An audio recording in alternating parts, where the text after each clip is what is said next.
Inside the 18. I'm Michael Magid. With me is Omar Zini and Trevor Stiles. And we also have a very special guest today. We have world-renowned, the legendary, the myth, the man, sports psychologist Dan Abrahams. What's up, man?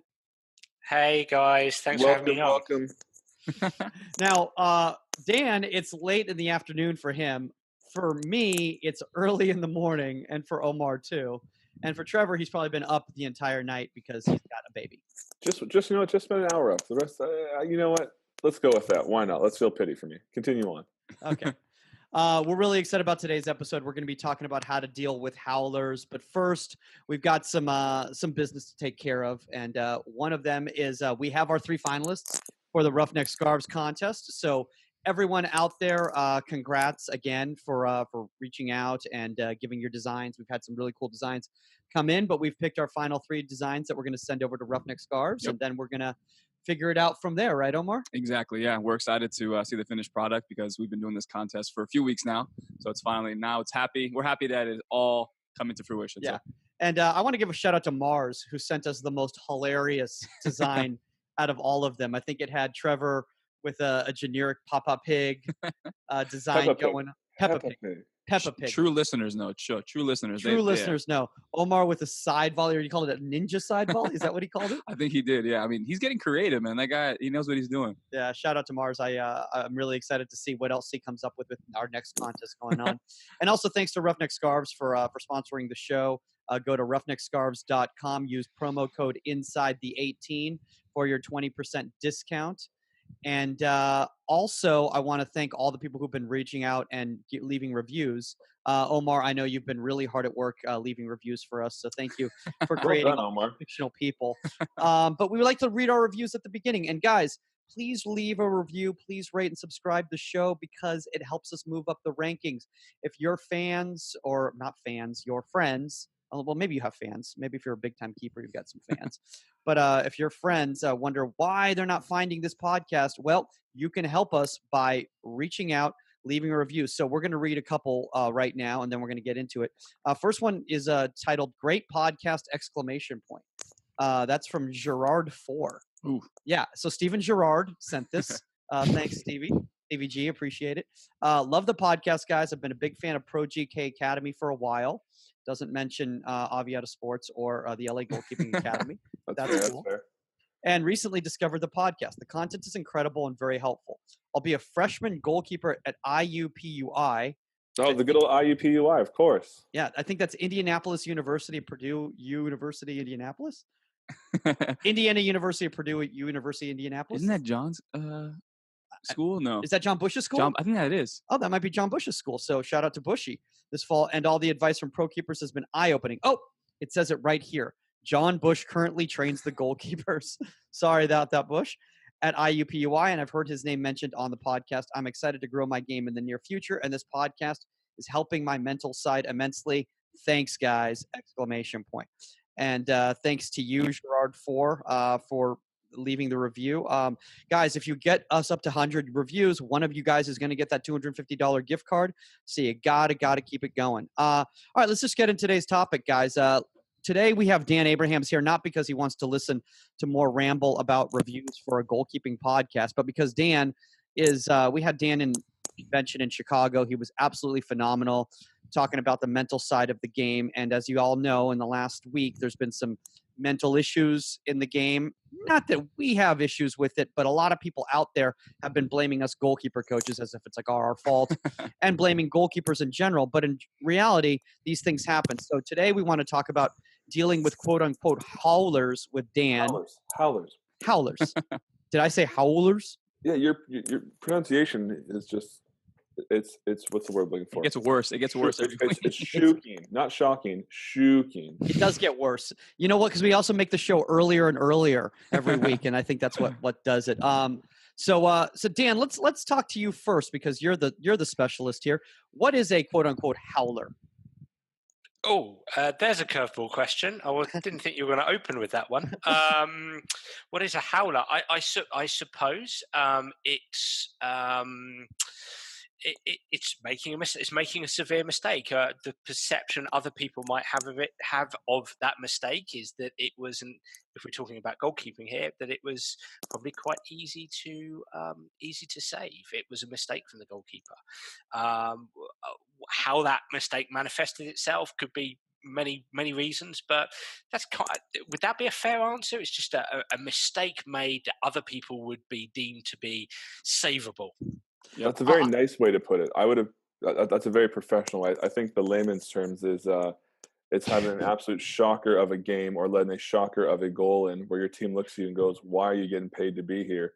And you look at them and go, "You made 80 mistakes. I made one. It just happens going to the back of the net. Everyone hates each other for 5 minutes, and then if you see any supporters in the local grocery store, they throw bags of potato at you." That's where I would put it. I like your professional version a little nicer. No, I actually like your version, Trevor. But I value my career, and so I go for rational. Psychologist in me kind of is nice and rationalizes it for people. But yeah, you've had a shocker. I mean, just go do something else. Basically, go play Tiddlywinks. How about that?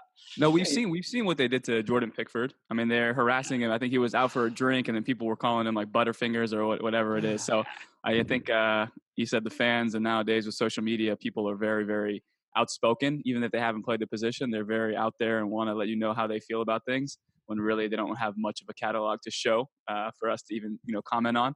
But neither here nor there. That's just that's the age we're in. I'm just shocked that nobody called it a Michael Madgett. I just thought that's what they were going to You know what I thought about? I thought about Paul Robinson playing for England. Oh, don't. I know where you're going to go. Yeah. The throw in over the foot. Yes. Right. I was having this chat about it the other day of going through different international goalkeepers, and after we had that chat last week, guys, about how keepers sometimes stay too long with the national team. Talking about David Seaman for England when he was still playing at 2007 years old with his Superman bun pre-times. By the way, the man did have good hair and totally pre-trended the future. But because he played for so long, other guys didn't get shots. And I thought Paul Robinson really was a great goalkeeper. I mean, he sat behind Nigel Martin for a while at Leeds, and then he finally got a shot. But it's like every time he played for England, it was like his 15th game in a row or something, where you tend to have a bit of a statistical mistake game, and he always let in a bit of a howler. Poor guy. Well, but that was a shocker. Another guy for England would be Scott Carson. He had to go to Turkey. He had to run away. Why is Turkey the place that people get banished to? What's going on? Maurice, have you ever been to Turkey? It's a beautiful country. It's a beautiful country. But I actually know Scott because I worked with Scott when I did some stuff at Derby County, and he's a cracking guy and a wonderful, wonderful goalkeeper. But that must have been I never had the bottle because Scott is about 4 foot taller than me, so I never quite had the bottle to ask him about that incident against Croatia. Something about England against Croatia for England's Howlers, but it was at Wembley, and I think it was Steve McLaren gave him his. Can't remember if it was his debut. Or it was a shock decision to put Scott in goal. It was just because they had the win to go through, and the other guys were having a bit of a rough go, and he was. And I guess Scott Carson is a fantastic goalkeeper. Always has been. He was in quite good form, but it was that it's one of those ones if he would have had a brilliant game, it would have been there's McLaren making an unreal decision, the future of England goalkeeping. He give him a shot, but unfortunately he didn't have a great game, and then all of it's how can you put an inexperienced person in such a game when you need someone with experience? You can't win. You can't win. You can't win. Hindsight is 20/20, as they say. Exactly. So let's kind of get into why this happens. Why do these mental lapses or these mental errors for quote unquote easy routine save or play happen, Dan? I actually think it lies in what you said there, that the ease and the routine of these plays, of these saves,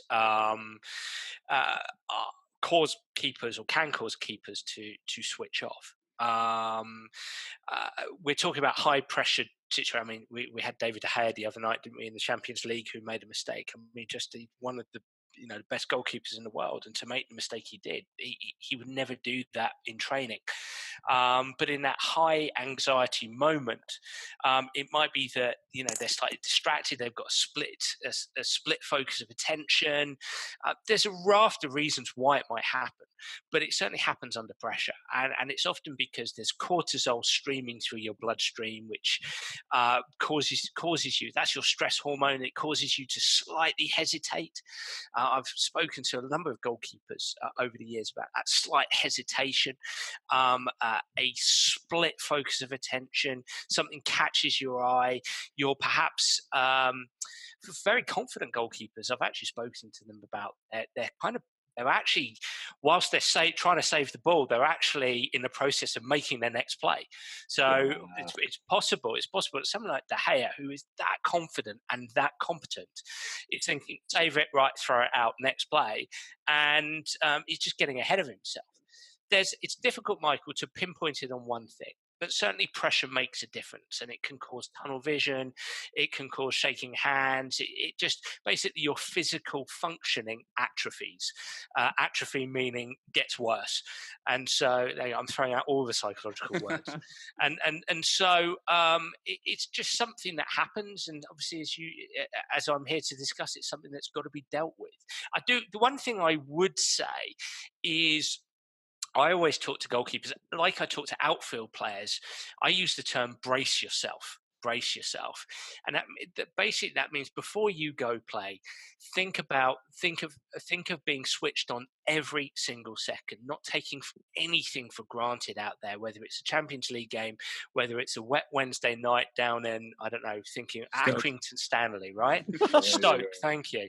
Stoke would be good, Accrington Stanley, right? So it doesn't matter the game.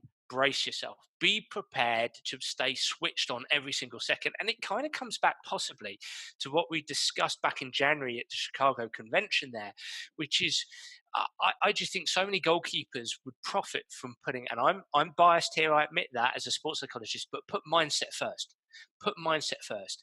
Monday, Tuesday, Wednesday, Thursday, Friday, going into a Saturday game, take time, not just to picture your performance, but picture staying on. Picture danger that can happen. Picture playing with confidence. Picture what being in your high performance mindset looks like every single second of the game. And brace yourself. Be ready for tough times, challenging moments, times where momentum is piling on against you and you're going to be called into action every single second. That doesn't stop mistakes happening, but it perhaps reduces the possibility of them. For sure. I think two things I want to say, Dan. So the first thing is like a very technical thing for goalkeepers. And we have things in sessions sometimes where I have, like two servers. And, I'm sure you guys have seen this, Mike and Trev. You hit a volley, and then that person is already thinking about the second ball before they even catch the first one. And they're almost catching and throwing at the same time when really they need to see the ball all the way through. And I think it's a technical issue that a lot of us coaches need to really stop the session and make it a point that, hey, see this ball through, then move on to the next one. And I think that foundation and that technical approach in training can actually affect you and help you out in games, whether it's seeing a cross all the way through and then hitting a side volley at top of the 18, or even with De Gea, a routine catch. So that's my first point. And second thing is I had a session yesterday. And I told the goalkeeper, I was like, look, we can work on all this stuff, but unless you have like the mental aspect completely figured out, the physical won't follow. If you have the physical, you have all the great, assets in terms of just the DNA, everything is good. But if the mental side of it isn't there, the mechanics, the technique won't follow. And so, like you said, Dan, it's just the combination of the physique at the same time, the psychological aspect of it is huge. And especially at the next level too, when you make a mistake like that, within 5 seconds, you have Messi, you got Suarez, you got Coutinho, and the next 5 seconds are coming at you. Why do you have to bring that game up? Jeez, man. I mean, I can bring up Ben Foster, but I am an Arsenal fan, so I don't want to harp on that too much. And then we had Sean Johnson, unfortunately, with his mistake. But I think that's what it is, though. I think you have to finish one task before you can move on to the next one. And I think that needs to be the foundation needs to be set by us coaches, where we can't let that slide in practice. I think also one of the things that Dan, I think, was trying to bring up is that the more confident or the higher level the goalkeeper, sometimes you're ahead, like you were saying about it, getting ahead of yourself type of a thing. Do you feel that the less sure you are, the less likely you are to perform a howler because you really, really have to focus on every moment? That's a really interesting question. I would say it's probably not an exact science, and I would imagine there's individual differences between everybody. But certainly I wouldn't take away the notion of I want goalkeepers to be confident, and there's a lot of goalkeepers who are quite zany, quite out there. I don't know if I'm being frighteningly stereotypical on a goalkeeper podcast here, but oh no, we're all out of our minds. Like, yes, we're exactly. here at 6 a.m. I'm doing completely this. normal. I'm about as rational and normal and level-headed. Well, You're an exception to the rule there, Trevor. So you're an outlier. You're a complete outlier. I think I'm the craze of the bunch. That's just who we are. Indeed. So I think in part staying with what you've asked me there, Michael, but coming almost back to what Omar said there about training, I think it's a practical idea here, which many goalkeeping coaches would engage in, but the importance of chaos in your training sessions, the importance of variability. I think Omar was, and I'm not a goalkeeping coach, so please excuse me here, but you were talking about, sending 2 balls in or one quickly after another. The more cues, clues, and triggers that you create during your training sessions, the more chaos you create, the more representative the environment you're creating in your training sessions, and the more you therefore test the goalkeepers to keep the same habits that they've got to have on the pitch. That's on match day. That's really, really important. So that activity you were doing there, Omar, is really, really valuable, because it's forcing the goalkeeper to acutely stay in the present moment. So get back set into his position or into her position and then start again, but do that in quick succession. Yeah. So I think the capacity to prevent mistakes happening also lies in the quality of your coaching and training sessions. The more variability you have, the more chaos you create. The more chaos you create, the more representative you make it of the match day environment, and the more capability you have of goalkeepers to be able to deal with mistakes. Trevor, is that why there's contraptions like the Pro Deflect to increase those variables out there that may or may not be available through Aviata Sports? We're not going to plug right now. We'll wait till later on. His time is valuable, so let's use it. So I agree with that. I think when you step into goal, it's a different sport than playing left back or left flank, right? Or playing holding striker. It's a different mentality. And we've discussed this before. And I think, Omar, just to go back to the one we had before about how you need to close that save off before you move to the next one. Even when we're doing drills and stuff where you want them quick, fast, I'm still a huge advocate of, close that save, then onto the next save. Close that save, on the next save. Because Evan Bush and I talked about this, where at the start of this season, he kind of let a bad goal in, where I looked and we're talking after, I'm like, you were already throwing the ball somewhere else while you were finishing the save. He's like, that's exactly what happened. I picked my head up. I was thinking where I'm going to release the ball and distribute, and then I spilled the ball.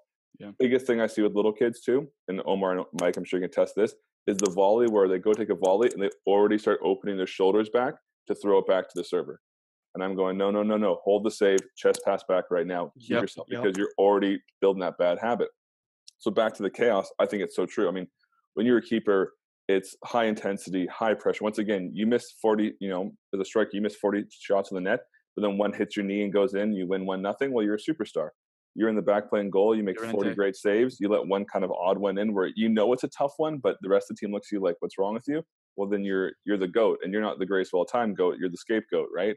Yeah. So that chaos environment is so brilliant because you have to be able to function, you have to be able to focus, you have to put the 90 plus minutes in, because as you said, if you turn off for 1 minute, that can be the difference of a clean sheet and not a clean sheet. And I think representing that in your training sessions is the best thing you can do, because like I said, stepping into goal, people don't realize when you're playing. I mean, I remember the first time I stepped in an away game and we were playing against the Timbers, and the back Timbers army was like just yelling at me and swearing at me and chanting. It's like in warm up. I'm like 21 years old. And I'm going, good God. And I remember like, hey, they're paying here to be in the seats to watch us play.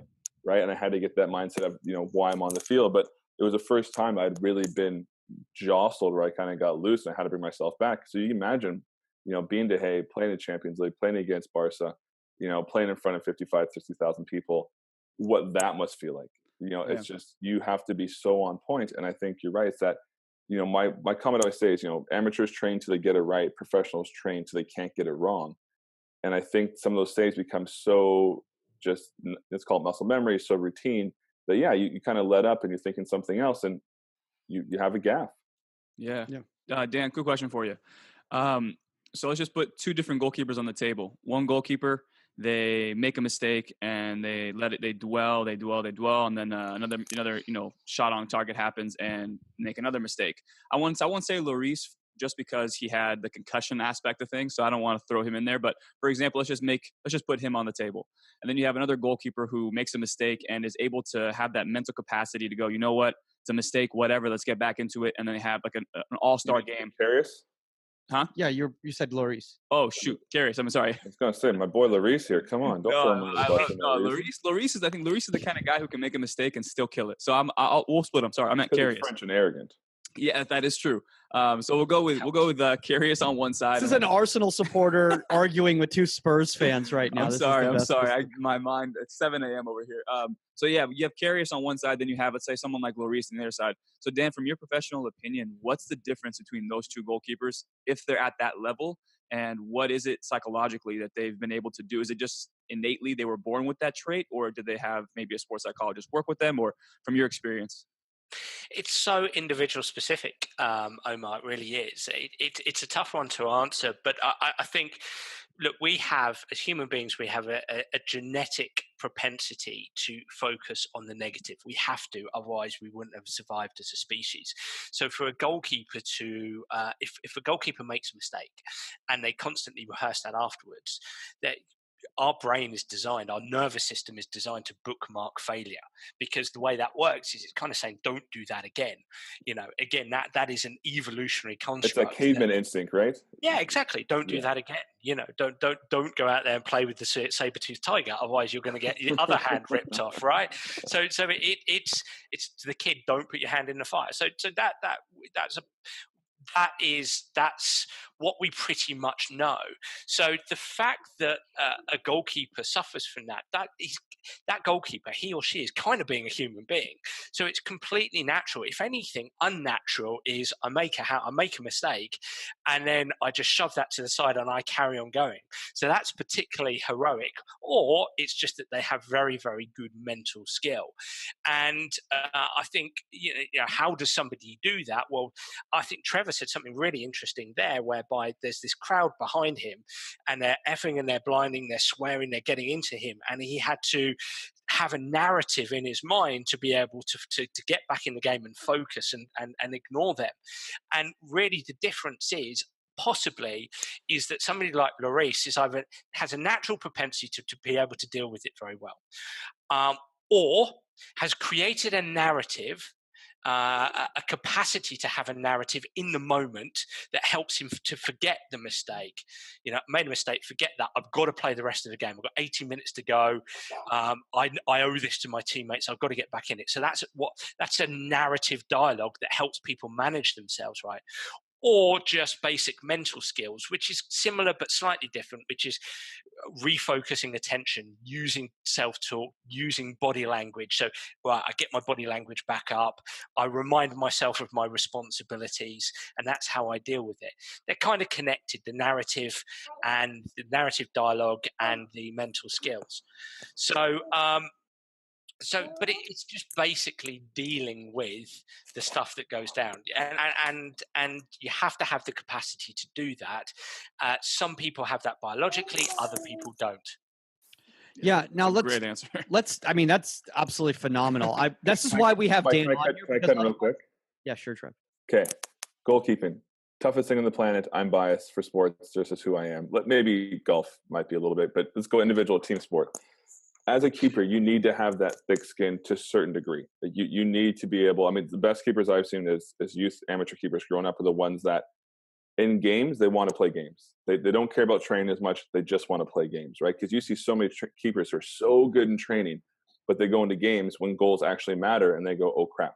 They go, oh Schmeichel, goals actually count. If I let in a goal now, it's a real situation. Where in training, they can go and have 2 sessions where they don't let a goal in and they're just phenomenal. And they get to a game. And they get that shudder feeling. They're, as you said, the nervous system starts going. They start freaking out, and they become a different keeper. Where I said you see kids who aren't great in training, which they need to be to get to the next level, but in games they love it. They thrive. It's their spot. They don't care if they let goals, and they accept that goals go in. That's life.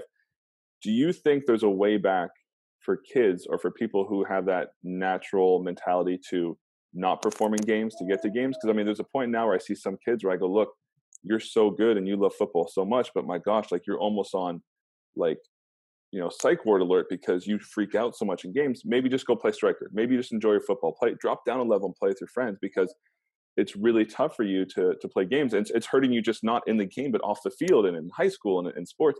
Is there a way for those people to shift to be that person that you think they can be? Like, what advice do you give to kids who really struggle in game situations, or in training they thrive because goals don't matter? It's a great question, and I will answer that by saying, first and foremost, you can impact change. The big question mark is always, how much change can you create? And everybody can shift. Everyone can get a bit better. These are skills, and everybody can get a bit better. It's how much. If you have somebody who is so high trait anxious, so the psychological term would be trait anxiety, whereby I go into goal in a match and I have so much trait anxiety. Trait anxiety is the propensity to have a lot of anxiety. How Deep much anxiety building anxiety. Yeah, and trait and state anxieties, absolutely, and I think that there are always, the best way I can answer this is that there are always going to be people. Myself in golf, I was a professional golfer. You'd put 10 people watching me on the first tee, and I would be terrified. I would be terrified, right? But you put, I can't remember if I said this in the podcast back in January, I was in Poland a year ago, and I presented to 1,000 Eastern European football coaches, soccer coaches, and I loved it. I mean, I worked that one out. I wasn't nervous at all. Nerves, anxiety, confidence is very context specific. There are always going to be people who get so anxious in these performance environments that they don't get enough shift to make a difference. However, again, maybe I'm biased because I'm a sports side, but I think they are the outliers. They're the skewed ones, okay? I think the vast majority of people can, with time, with effort, with an integrated process integrated into the coaching process, you can help them. And that would comprise of making sure they put psychology first, making sure they put their mindset first. Secondly, and I come back to what we spoke about specifically in January, having a game face. You know, they have to get into their ideal performance state, their high performance mindset, their individual zone of optimal functioning, if we were to use the psych term, horrible term. They have to get into their game face. When you are in your game face, there is no reason why you can't turn down the volume of automatic negative thoughts, ANTS, ants, turn down the volume of ants, squash the ants enough to enable you to function well enough to perform a lot of saves. I don't think there's any reason, but you do have to put mental skills first. The challenge we've got in global sport, but let's talk about goalkeeping coaching, is that you guys as goalkeeping coaches, in my opinion, with respect, are so socialized into technical solutions that too many goalkeeping coaches will look for the technical solution. I'm not talking about you three specifically, but they will look for the technical solutions first and then judge from there. Whereas I would say the technical solution always has to be enveloped within mental skill solutions. So I would say, because I think you look at that player and you think they might be suffering from anxiety, but I'm going to give a technical solution because I can see that as a consequence, their hands are low. They're not getting back into their set position quickly. Their footwork seems slower. So we need to work on footwork. Whereas it's like, actually, if you work on a game face and you help that player use self-talk and body language and you help them squash the ant, the automatic negative thought, then they're in their best possible mindset to have the best possible technique and develop their technique and execute their technique under pressure. I rambled there. No, that is so right good. there was like, we have to use that on Instagram, Omar. Yeah, That is just incredible. I'm looking at the screen. So Dan, just real quick there. So you're saying on the spectrum, let's take off the low vote and the high vote. So you're gonna have people who regardless are just, let's call them unreal keepers. They have the mental capacity. They're the ones from a young age. They're going to go all the way because their mindset's so good. And then we have the bottom of the spectrum where it's the outliers who, unfortunately, their mental side will never get there. Everyone in the kind of middle, you think, as long as they learn how to build that skill set, they'll be able to turn around and be able to be a high intensity performer. Could be a lot of work. Could be a lot of work. In, but you're in saying my opinion, in my humble opinion, 100%. And okay, cool. both the outliers at the top are very interesting cookies, because they're your David De Gea's, who will make the odd mistake as a consequence of his outlandish I say arrogance in a fond term, not in terms of he's an unpleasant individual, just in terms of I'm in goal, nobody is getting past me, right? That is just, and he'll be one step ahead, and as a consequence of that step ahead, he's going to make a mistake. You play Barcelona, you've got to, if you're the first man, okay, then of course you've got to be out a step ahead, and as a consequence, you will make a mistake. That has to be an acceptable thing. But also, I work with a few young goalkeepers now, and a couple of them are international goalkeepers at the age group here in England, and other nationalities, and they are super again, I'm going to use the term arrogant, but again, I use that in a fond way. I think you have to be. You're playing goal. Yes, I actually agree with that. Maybe not Fabian Barthez arrogant, but a little steps below.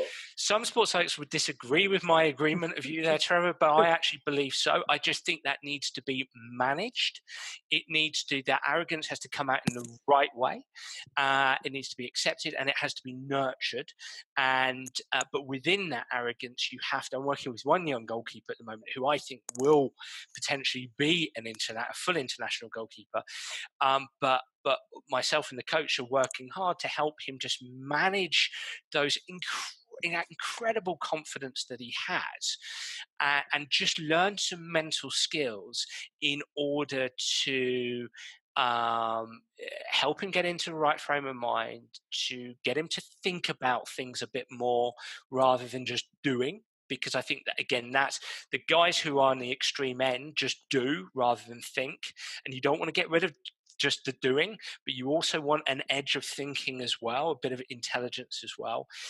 And so, it works in so many subtle ways, but it's a really interesting continuum, that one, Trevor. Yeah, that's cool. I love this.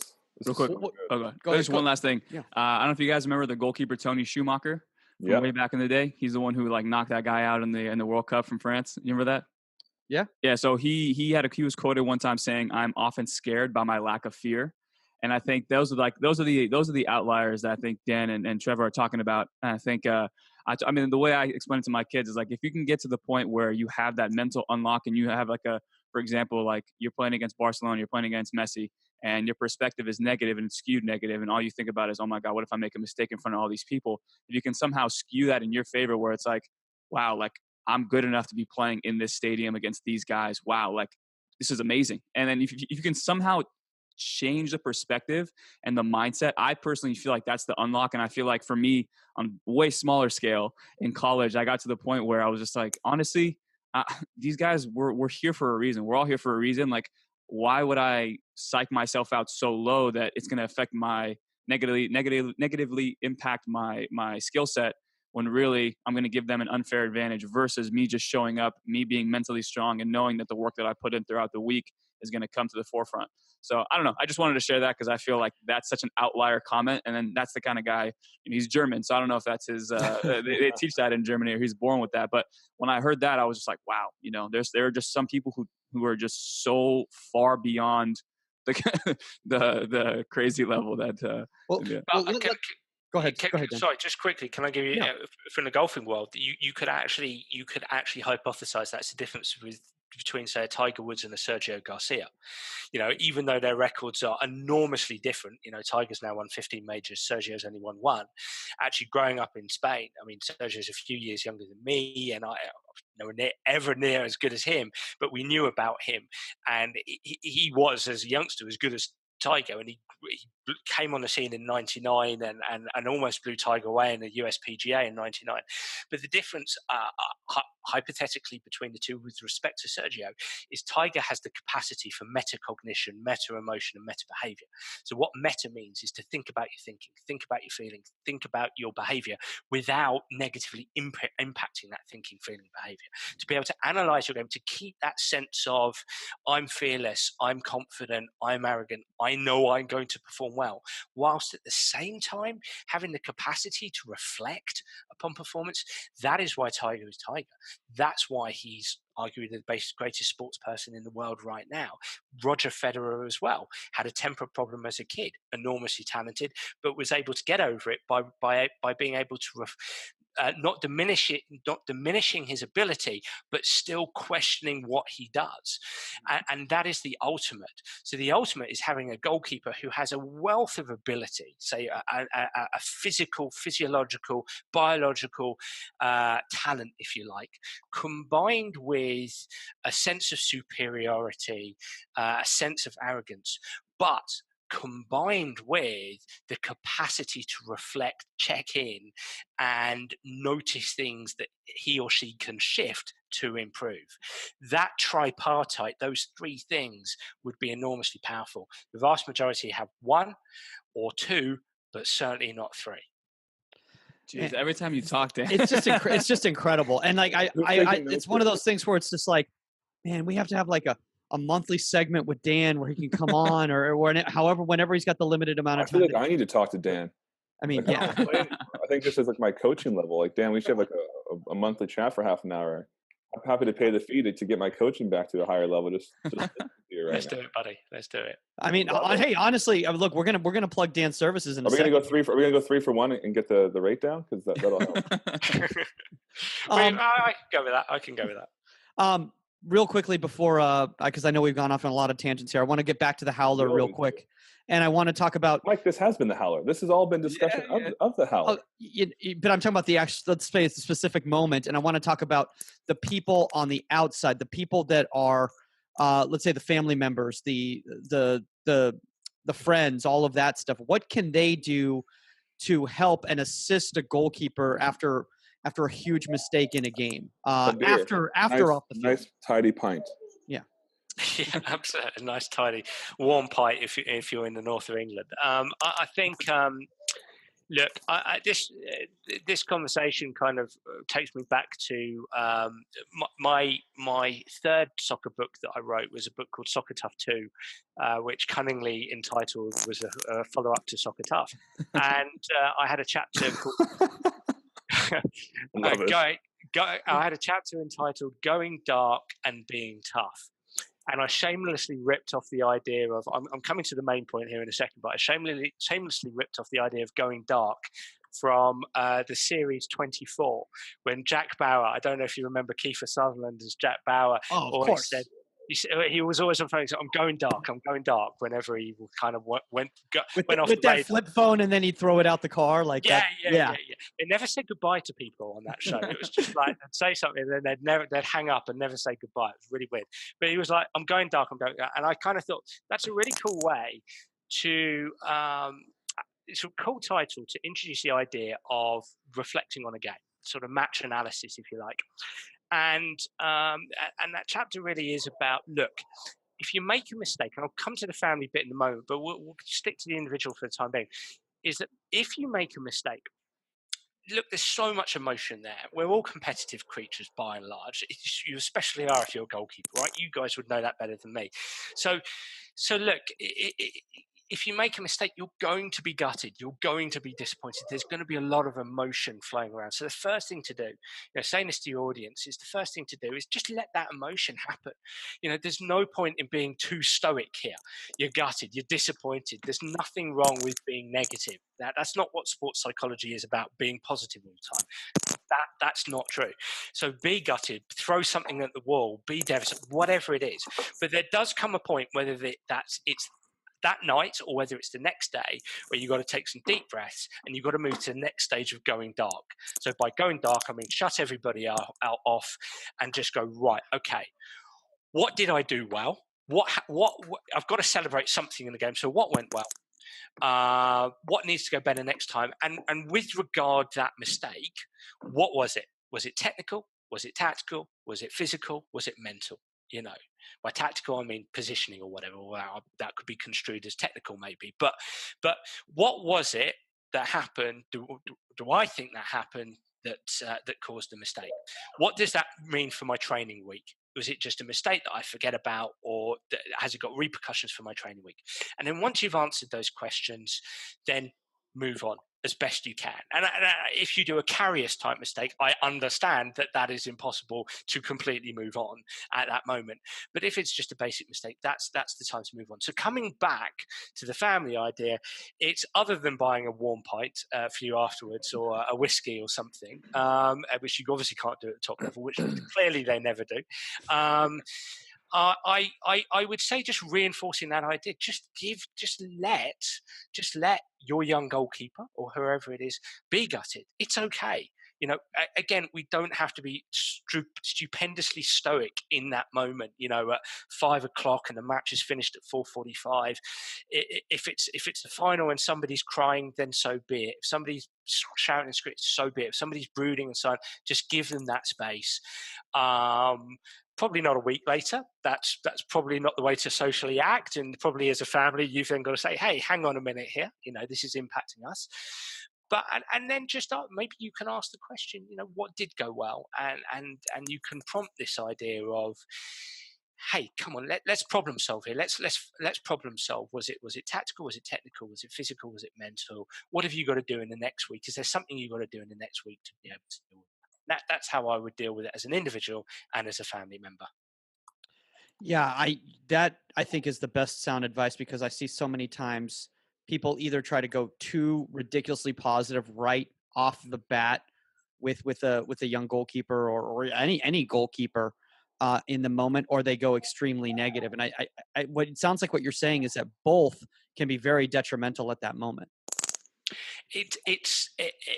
The sad fact is, it's like, not sad fact, the challenging fact is it's hitting a happy medium. It's being flexible.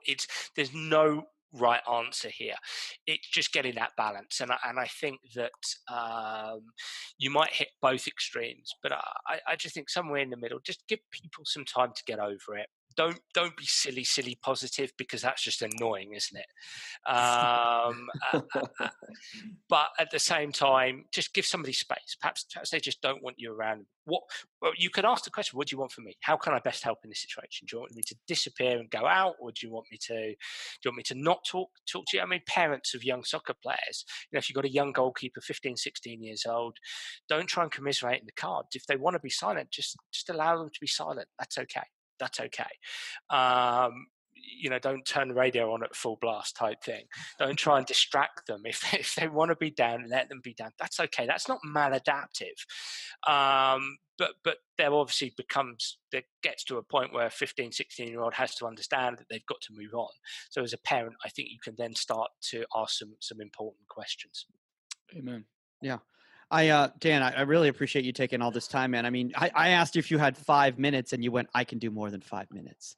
And I mean, we've been going for like almost 45 minutes, and so interesting though. There's so many. God, it just blows my mind. He's going dark after this. For everyone, I'm going dark. Yeah, I need to. He's gonna watch some Europa. He's gotta watch that Arsenal second leg, right? That's right, baby. That's right. Let's go. I'm going to lie down in a quiet, dark room and put a cold towel over me just to recover from this 45 minutes. Contemplate what exactly just happened. Yeah.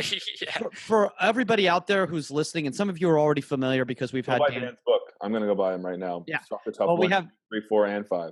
Well, we had Dan on in January, and Dan's actually got a sports psych podcast. So why don't you tell our listeners a little bit who might not be familiar with your weekly podcast? Sure, yeah. It's called The Sports Psych Show, as you mentioned there. If it's half as good as yours, that'll be fantastic.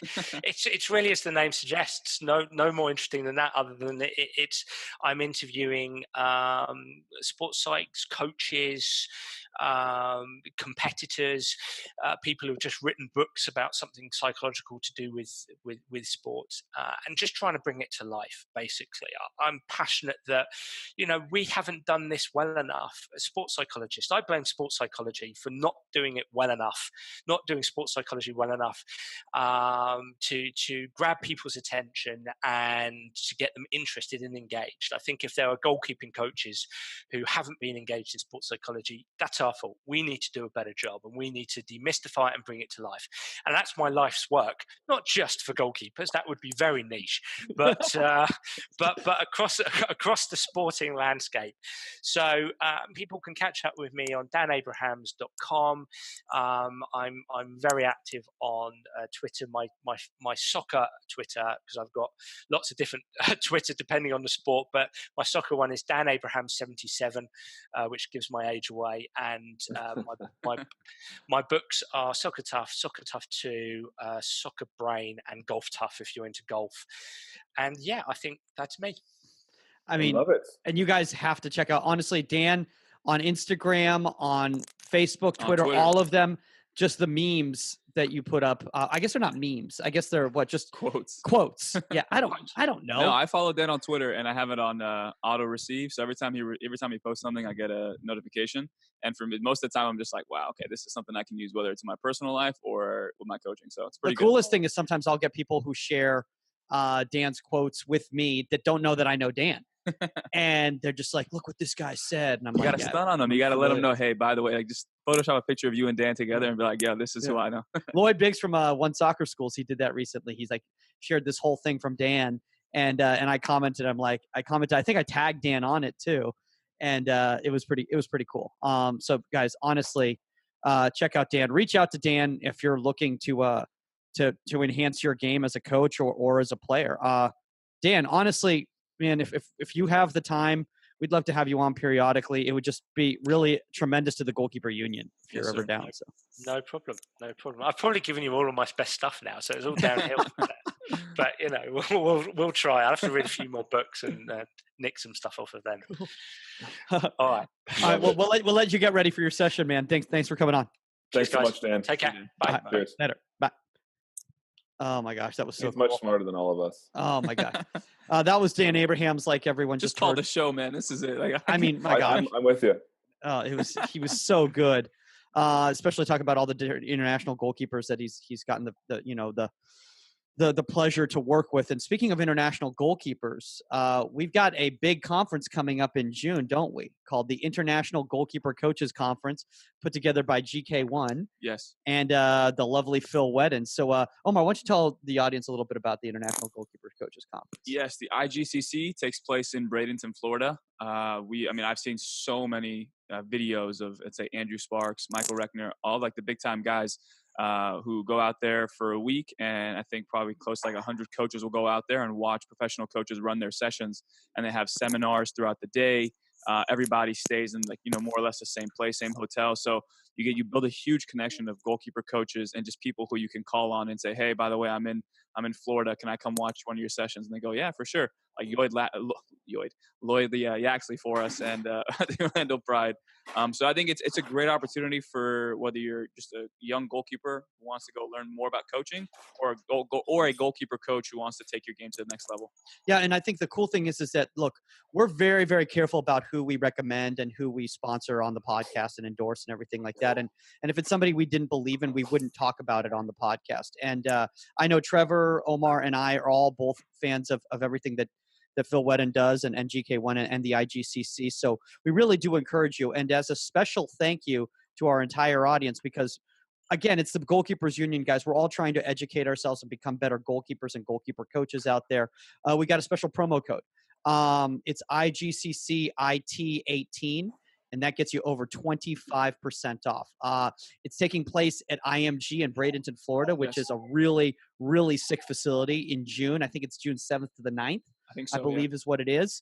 So if you are interested, guys, use that promo code. Go to internationalgoalkeepercoaches.com. Sign up. Honestly, you're not going to be disappointed. It's really, really 100%. Worth your time. Right, Trev? Dude, unbelievable sessions, unbelievable setup. I think it's for a lot of goalkeepers, it's the Disneyland for them to go to. Yeah. So we really, really, really can't highly recommend it anymore, guys. So speaking of that, let's move on to other things taking place domestically in the United States, and let's get into the week in goalkeeping. So again, we were talking about Howlers. We've been talking about Howlers in regards to the David De Gea situation. But there was a howler recently in MLS, and that was the Sean Johnson situation. NYCFC went up to Minnesota for their opening of their new stadium, and Sean Johnson had a ball played back to him inside the goal mouth. And it was an own goal, and it was unfortunate, and it happens to all of us. We've all had this happen to us. Well, maybe not Omar or Trevor, but I've had it happen to me. I've had it. And it's the worst. So let's not delve into the mental side of it because we've been talking so much about Dan. So let's talk about it from the technical side. One is, first off, I don't want a center back ever playing me back a ball directly down the goal mouth. Yeah, but I mean, there's going to be situations like that, and I think a lot of us, whether it's coaches or goalkeepers playing for so many years, we know for a fact that if it's a ball like that, we're going to either clear it out first time or take the touch away from the goal. And unfortunately, he didn't do either. He took a touch with the outside of his foot into the goal, pretty much. And I think just the tactical and technical awareness just wasn't there. Maybe he was trying to do too much, and he has been working on his feet, so maybe he just wanted to try and keep the ball. But there's going to be times where you literally just got to kick the ball out. And it's unfortunate that we got to use this as an example. But for me, it would have been probably one touch away from the goal. And at the same time, either not a one touch or just a one touch up the field, get it out, lift this end of the day. Because as a goalkeeper, you're going to receive those back passes. And what's going to happen the next time? You're going to, it's going to be an issue again. So for me, it's just having more of an awareness of what to do in those situations. And if it's a coach dealing with it. But again, we don't want to blame the coach because that's more of it's very routine for a goalkeeper. Do here's the thing though, from my side of it. It was the outside of the foot touch across your body. I think you do that a little higher up in your goal area. I don't think I you agree. do that. I agree. He was too deep. He was too deep for that. I just don't think that's the right. So I know for many coaches, not goalkeeper coaches, but team coaches, they hate when the keeper does that one. They think it always gives them a little worry, right? Yeah. I think that's when you do 12 yards out and above, where you're opening up with your outside the foot, you're shifting the ball around. I don't think you do that one in an under pressure situation either. I'm a big fan of what Omar said, live to see another day. Sometimes, and I've discussed it with many buddies who are playing MLS right now, that you just have to put your boot to the ball. Sometimes you put your boot to the ball, you knock it 100 miles to wherever, and you get on and restart. So many coaches I know, I hear from goalkeepers, are getting quite upset with that. We're just losing possession. There's no need to lose possession. You need to be better with your feet. And of course, we all need better with feet, but there's such a emphasis now on feet that coaches now think they're getting goalkeepers who are going to be able to play center mid. And some guys do. Some guys do get a Valdez or an Ederson or Allison. That doesn't mean that, is the whole spectrum of goalkeeping for all professionals right now. So I think you have to deal with what you have. And I think for some keepers, it's just a lot of pressure to keep the ball, play out of the back, don't lose possession, don't turn it over. So you get this, okay, I got to keep the ball. When really, as Omar said, and I agree too, is put your boot to the ball, knock it past half, get your team to push up and reset. And this way you're not picking the ball to the back of your net. And yeah, your coach might be upset with you that you didn't keep possession, but at the same time, it's your decision at the last moment. No different when you're distributing the ball and someone's going, play it here, play it here, play it here, and you play it and the ball gets nicked from them and it's in the back of your net. It comes back to you. You have the ball. It's your decision. And I'd rather say, look, hey, I cleared my lines. I felt a lot more pressure. I'm going to work on being better at the back and be able to play. But, we didn't concede a goal. I think at the end of the day, that's an easy comment to say is right, but we didn't concede from it. We moved on from it. I want to give an example right now that just recently happened to me personally, where I was playing in a game Over this 35 weekend. co-eds? Yeah, exactly. It was over 78, and they have an open player. Where I had a ball being played back to me, and there was a guy pressuring me. And as that ball started bouncing in, I felt that guy coming on my shoulder, and instead I cleared that ball out of bounds to reset and get ready for the reset. And this guy starts yelling at me. He's like, why didn't you take a touch, play it clean, and try to play? I'm like, it's not worth it. It's not worth it. And this guy starts yelling at me, and I'm like, dude, do you want to get in the goal? Because I guarantee you, if I had botched that play and we had lost the game because of that one moment, you would have been much more upset, right? Yeah. And coaches need to understand that. So let's talk about Ben Foster here. Let's talk about that Watford Arsenal game from Monday. And very similar situation. There's literally been 3 games this week at all different levels, EPL, NWSL, and MLS, where a similar situation has happened. And let's talk about Aubameyang is clearly coming on to him right there. He tries to take, again, that touch inside the goal mouth. Like at a nightclub coming on to him? Oh, just clips it. So let's break that down. No, it's just it comes down to 2 things. I think the first one is the technical aspect of it, and it's the prep touch. We talked to Lloyd Yaxley, the goalkeeper coach at Orlando Pride. And I asked him one question. I said, hey, if there's one thing that young goalkeepers don't really put emphasis on, or for example, coaches as well, that we just kind of overlook, what is it? And he said, it's got to be the prep touch. A lot nowadays, you have to be good with your feet. And if you're decent with your feet, your prep touch and how you set yourself up to clear the ball has to be that much more pure. And in that situation, I feel like Ben Foster took a bad prep touch and again took it inside his goal, which, I mean, he's a lefty. Sometimes you got to play the ball with your right, but he took it inside with his left foot and put it in a situation where, like you said, there's way more risk than reward there. For me, it probably would have just been one touch clear, and he kind of took one or two, kind of sat on the ball, then cleared it. Led to a goal. And again, that's also too, we go back to Sean Johnson, it's the idea of finishing out a play. Don't look to the next play before you finish the first one. And I think Sean Johnson was a victim of that because he, was already looking upfield to see where the next pass was going to be once he took the prep touch, and the prep touch suffered because of his lack of a focus on that play. So I think to me, it's just, if it comes down to it, it needs to be more of the prep touch needs to be cleaner, get yourself out of a bad position. And then from there, once that situation or once that technique is finished, then you can worry about the next one. So I think, like Trev said earlier in the podcast, finish out one, then go to the next. Yeah, I think that's really solid advice. Now we're talking about the mental aspect of dealing with a howler. We were talking about with Dan Abrahams in regards to how do we make up for it? How do we come up big time? And let's talk at NWSL this weekend, because another similar situation happened where Jane Campbell got caught in a sticky situation where, again, the ball was played into her goal mouth. She went into it, and she ended up unfortunately fouling the player when she kind of got caught up right there. And rather than freaking out and being like, oh my gosh, I just cost the game and everything like that, because it was a very tight game. Michelle Betos was actually killing it for Seattle in that game too. So shout outs to Michelle Betos. But she comes up big in the PK save, and that was that mental strength to be able 100%. to deal with the howler and then be able to make up for it. Trav, did you see that one? I didn't actually know. Okay, no, so long story short, she got a pass back, took a bad touch. The forward came onto her, and from there, she ended up having a foul. And it's one of those situations, it's one of those situations where it's like, damned if you do, damned if you don't. You don't foul, then the play gets extended, and they have a chance of scoring. Or you can try your hardest to get the ball back, and sometimes you overcommit and you foul, and that's kind of what happens. And then unfortunately, they got the PK, and then she stepped up. And I watched the highlights not knowing, because I watched them a few days ago before you sent the rundown. So I'm like, oh crap, dude! Like, she's a young goalkeeper. This is such an unfortunate situation. And then boom, she makes the PK save, and right away she goes from the villain to the hero. And it's just that's the thing about goalkeeping, though. But just that look in her eyes after she made that, what I would call a professional foul. Sure. She's like, okay, I made a mistake. You know what? I'm going to make up for it right now.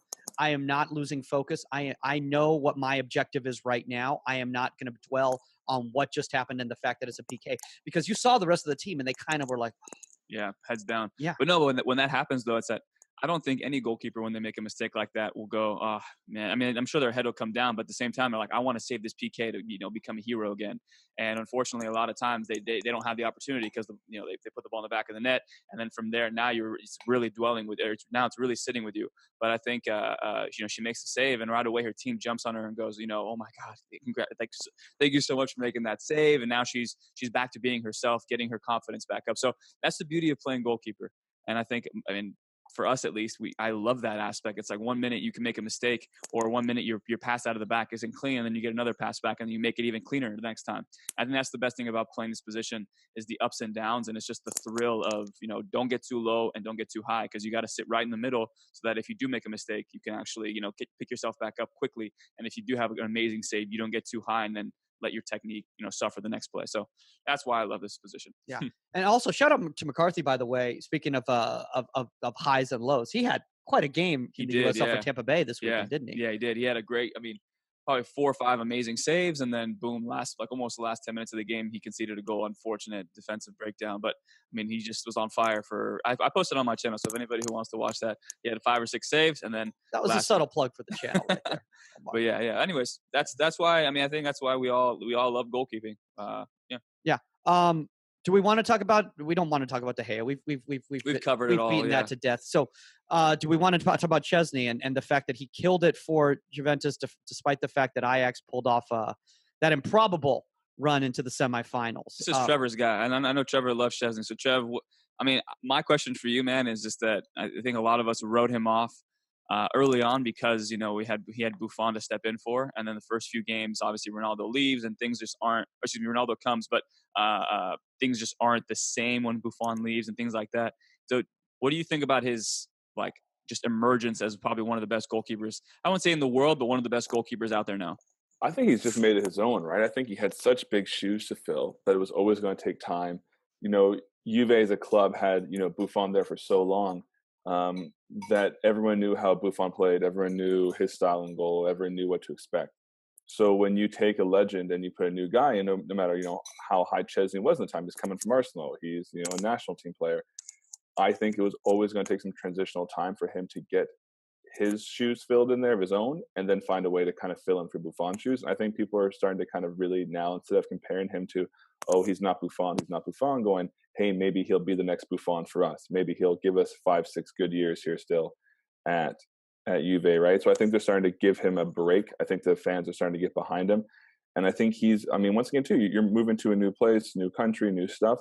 I think he's just settling in, and I think he's kind of owning that position. I mean, that was the strong hand. Yeah, he was kind of leading, got caught, but wow, what a strong hand! What a big save! You're talking about the crouch save, right? The one where in the stock, and then he had to go with the top hand. Like he's kind of emerging in his own spot there, and I mean, I always thought it was going to happen.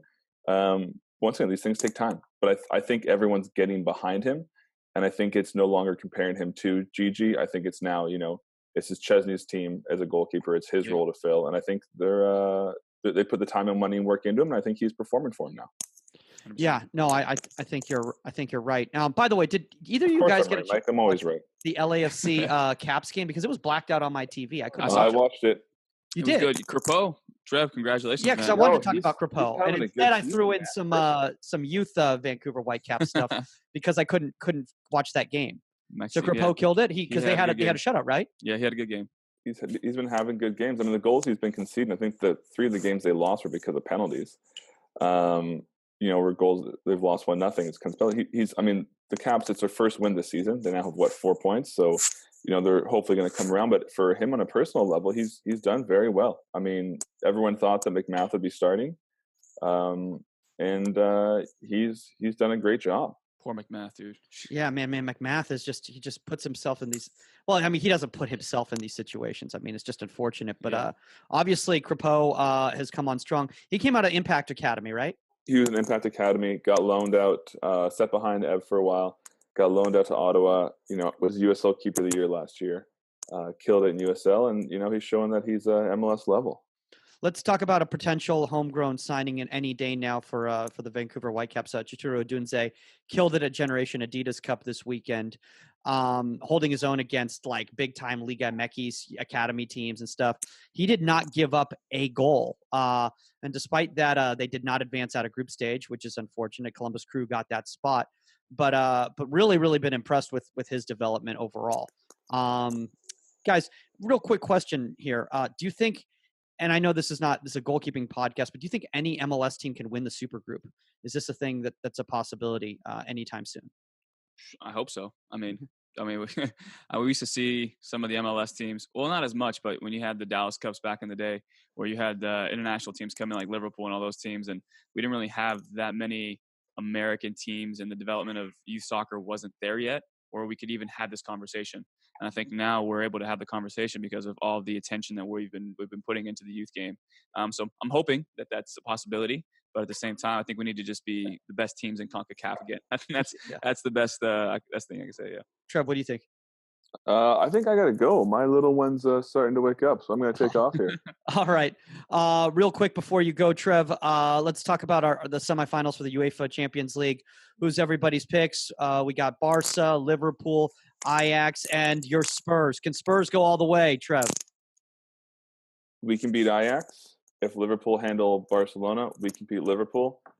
That's how we need to win. Have you guys ever been this far? No, maybe it's the first semifinal in a long time. I think. Yeah, maybe when it was European Championship Cup.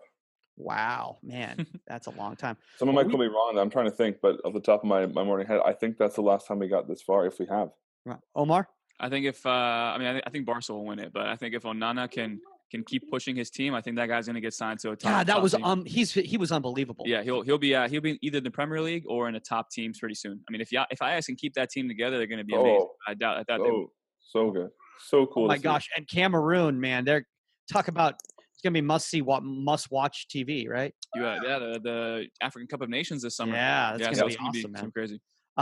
All right, guys, we've been going for like over an hour. This has been an amazing episode. That's all the time we got on Inside the 18, guys. Again, www.insidethe18pod.com. And we will see you guys later. We're out. Later. There, guys. Be good. Bye.